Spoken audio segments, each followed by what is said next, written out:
Il est 6h16, le kiosque d'Europe 1, Thomas Soto. Le kiosque d'Europe 1 et toutes ses plumes, c'est un nouveau rendez-vous que nous vous donnons tous les matins. Désormais, on se retrouvera pour parler de la une des régions avec Marion Calais, de la presse internationale avec Jean-Philippe Ballas, de la une de l'écho, ce sera avec Axel de Tarlet. Et Eva Rock nous dira ce qu'il faut regarder ou éviter d'ailleurs de regarder à la télé le soir. Mesdames, messieurs, bonjour à tous. Bonjour. Alors, on commence avec vos quotidiens nationaux. Bon, eh bien, c'est simple aujourd'hui.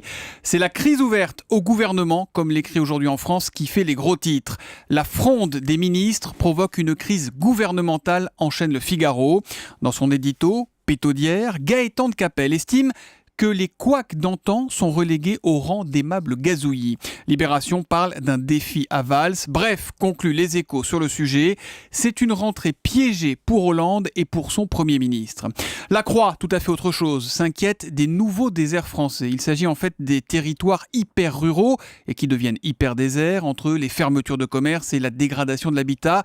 Ils sont, écrit La Croix, au seuil de l'effondrement. D'ailleurs, c'est pas La Croix qui l'écrit, c'est mis noir sur blanc dans un rapport qui a été remis il y a quelques semaines au gouvernement.